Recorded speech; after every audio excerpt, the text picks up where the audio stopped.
Voy, keldingmi bola? Assalomu alaykum oyijon. Va alaykum assalom. Darsing tugadimi? Ha, tugadi. Men-chi senga zo'r sovg'a olib qo'ydim. Nima sovg'a?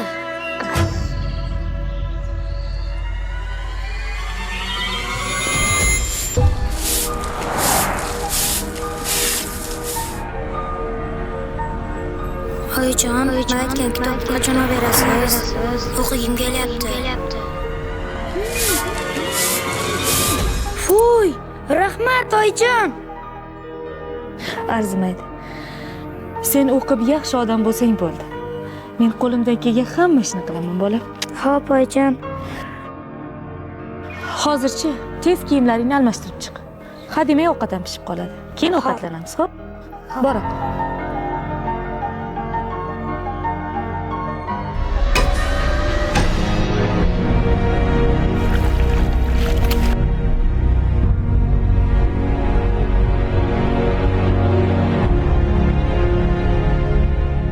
Qaniydi tezroq men ham katta bo'lib ishlasam.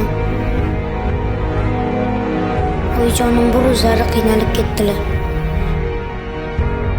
Hozir ishlay desam, maktab yoshdasan, o'qishing kerak deyishadi.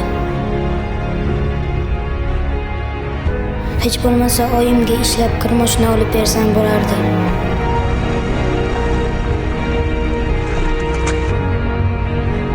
Maoshlariga o'zlariga ko'ylak olmasdan menga kitob olibdilar.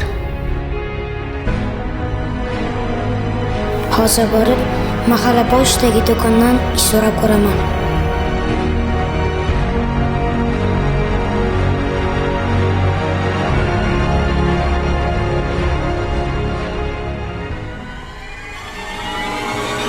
Assalomu alaykum. Va alaykum assalom. Endi kitob o'qib ham orzularni amalga oshirish mumkin.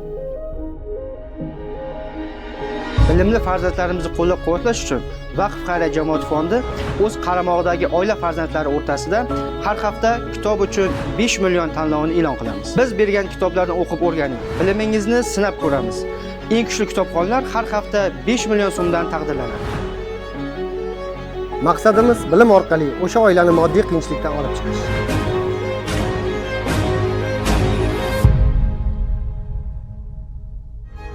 Bilamiz, bu oson bo'lmaydi. Lekin mana shunday qiyin sharoitda ham ilm olishni istayotgan bolajonlarimizni qo'llab-quvvatlash bu ayni maqsadimiz. Buning davomiyligi esa aynan sizga bog'liq. Demak, ilm oling. Ilm oluvchilarni ham qo'llab-quvvatlang. Zero ilm oxirgi najotdir.